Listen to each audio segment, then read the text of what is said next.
Very good morning. स्वागत है आप सभी का एक्सप्लोरर न्यूज़ चैनल पे। तो चलिए आज सुबह की 10 बड़ी खबरों पर नज़र डाल लेते हैं। तो पहली बड़ी खबर है कि यूपी परिवहन विभाग अब हाई सिक्योरिटी नंबर प्लेट को लेकर सख्ती दिखानी शुरू कर दी है। सोमवार यानी 1 फरवरी से वाहनों पर हाई सिक्योरिटी नंबर प्लेट नहीं होने से गाजियाबाद आरटीओ सहित प्रदेश के लगभग सभी परिवहन कार्यालयों में गाड़ी से जुड़े 13 काम बंद हो जाएंगे। परिवहन विभाग ने 1 फरवरी से इन नियमों को लागू कर दिया है। खासकर अब कमर्शियल व्हीकल्स में हाई सिक्योरिटी नंबर प्लेट लगाना अनिवार्य हो गया है। पिछले दिनों ही यूपी सरकार ने एक आदेश जारी किया करता कहा था कि अगर 15 अप्रैल तक वाहनों पर HSRP नहीं लगी तो 16 अप्रैल से 5,000 रुपये जुर्माना वसूला जाएगा।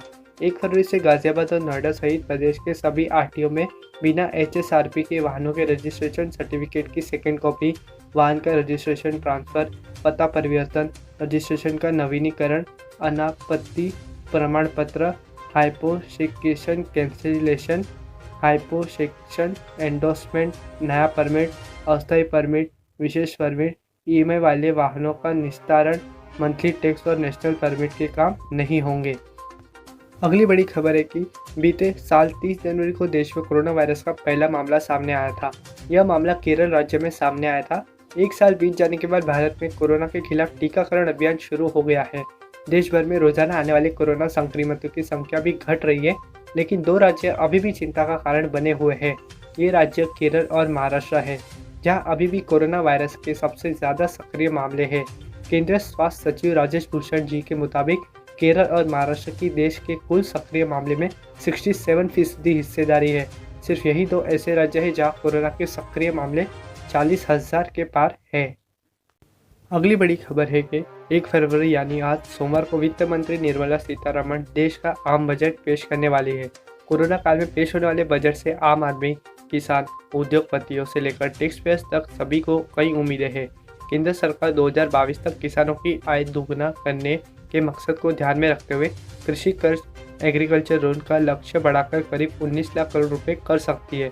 सरकार किसानों के लिए कई स्कीम चला रही है, जिसमें से एक किसान क्रेडिट कार्ड शानदार स्कीम है, जिसमें खेती के कामकाजों के लिए सस्ती दर पर लोन मुहैया कराया जाता है। मोदी सरकार बजट में किसान क्रेडिट कार्ड की लिमिट बढ़ा सकती है। किसान क्रेडिट कार्ड पर किसानों को बहुत ही कम ब्याज KCC इंटरेस्ट रेट पर कर्ज मुहैया कराया जाता है। किसान क्रेडिट कार्ड के जरिए किसानों, पशुपालक और मछली पालकों को कई तरह के लाभ मिलते हैं।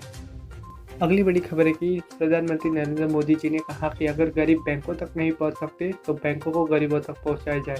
यही जनधन योजना ने किया, जहां बहुत सारे जिनके पास बैंक अकाउंट नहीं थे उन्होंने अपने बैंक अकाउंट खुलवाए और इस योजना का लाभ लिया। वहीं अगर गरीब स्वास्थ्य सेवा तक नहीं पहुंच सकते तो स्वास्थ्य सेवा को गरीब तक पहुंचाया जाए। यही आयुष्मान भारत योजना ने किया, जिसकी वजह से अब हर गरीब या फिर जो जिनके पास पैसों की दिक्कत की वजह से स्वास्थ्य ठीक करने के लिए पैसे नहीं होते, तो वो अब इस स्कीम का फ़ायदा उठा सकते हैं और अपना स्वास्थ्य ठीक करवा सकते हैं। अगली बड़ी खबर है कि कोरोना के कारण प्रभावित चल रहा सिनेमाघरों का बिजनेस अब फिर पटरी पर लौटेगा। देश भर में पूरी क्षमता के साथ सिनेमाघरों के संचालन को मंजूरी मिली है। 1 फरवरी यानी आज से 100% सीटें भरकर सिनेमाघरों का संचालन हो सकता है। गृह मंत्रालय की मंजूरी के बाद रविवार को सूचना एवं प्रसारण मंत्रालय ने गाइडलाइंस भी जारी कर दी है। सिनेमाघरों को इस दौरान कोविड-19 प्रोटोकॉल का पूरी सख्ती से पालन करना होगा। एंट्री पॉइंट पर थर्मल स्क्रीनिंग अनिवार्य है। 2 शो के बीच कुछ गैप रहेगा, जिससे आने और जाने वालों के बीच सोशल डिस्टेंसिंग का पालन हो सके।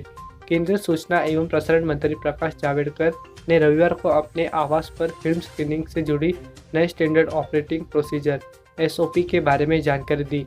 उन्होंने कहा 1 फरवरी से सारे सिनेमाघरों में जितनी सीटें हैं उतने लोग सिनेमा का आनंद ले सकते हैं। हम ज़्यादा से ज़्यादा ऑनलाइन बुकिंग को प्रोत्साहित कर रहे हैं। केंद्रीय मंत्री जावड़ेकर ने कहा कि 2 शो के बीच में थोड़ा समय रहेगा ताकि अचानक से भीड़ एकत्र न हो। सैनिटाइजेशन, कोविड प्रोटोकॉल की पूरी सावधानी बरतनी होगी। सिनेमा देखने वाले लोग वहां के स्टॉल से खाद्य पदार्थ खरीदकर थिएटर में ले जा सकते हैं। अगली बड़ी खबर है कि टोयोटा किर्लोस्कर मोटर TKM की घरेलू बाजार में बिक्री जनवरी में 92% बढ़कर 11,126 यूनिट पर पहुंच गई। पिछले साल जनवरी में कंपनी ने घरेलू बाजार में 5,804 वाहन बेचे थे।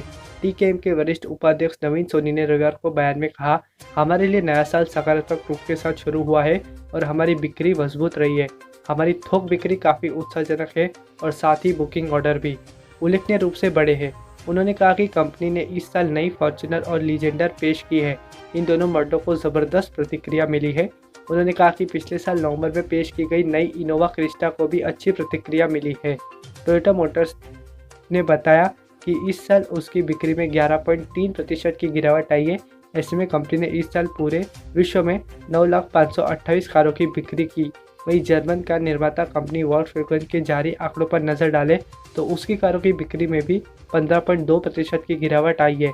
ऐसे में वॉल्क्सवैगन ने इस साल पूरे विश्व में 9,305 कारों की बिक्री की, जिसका टोयोटा कारों की बिक्री के मामले में पहले नंबर पर पहुंच गई है।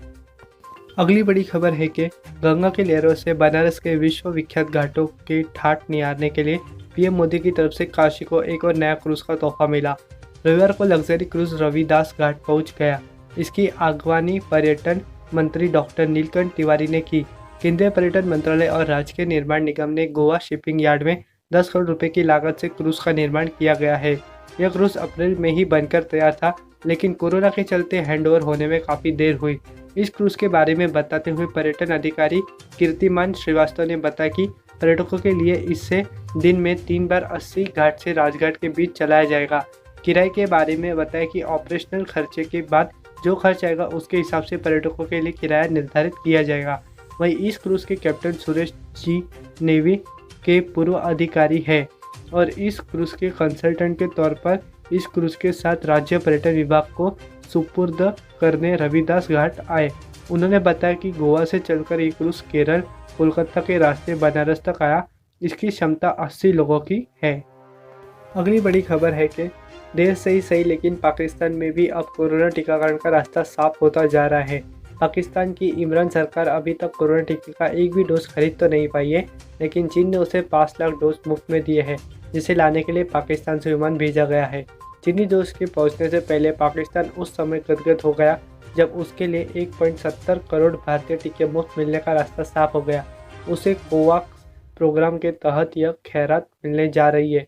पाकिस्तान ने सबसे पहले ऑक्सफोर्ड एस्ट्राजेनेका और सीरम इंस्टीट्यूट ऑफ टेक्नोलॉजी की ओर से तैयार किए गए टीके कोविशील्ड को ही सबसे पहले आपातकालीन मंजूरी दी, लेकिन इमरान खान की सरकार के खजाने में ना तो इतने रुपए हैं कि वे टीके खरीद सकें और ना ही इतनी हिम्मत है कि भारत सरकार से टीका मांग ले।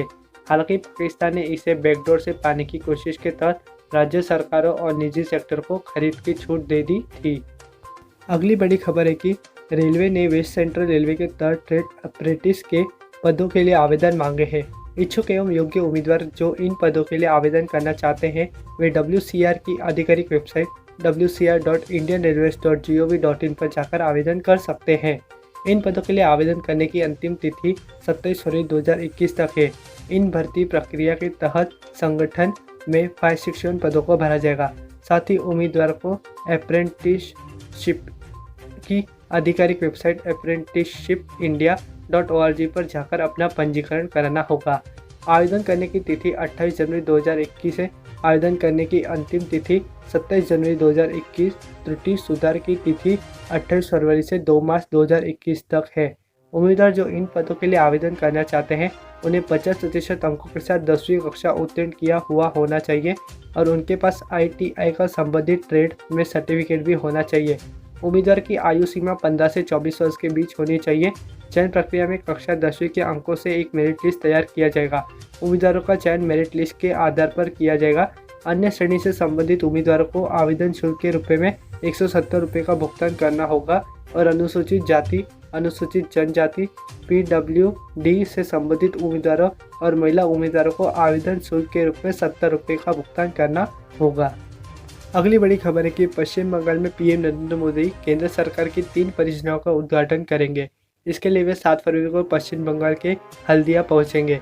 इस परियोजनाओं के शिलान्यास के बाद PM एक बड़ी जनसभा को भी संबोधित करने वाला है।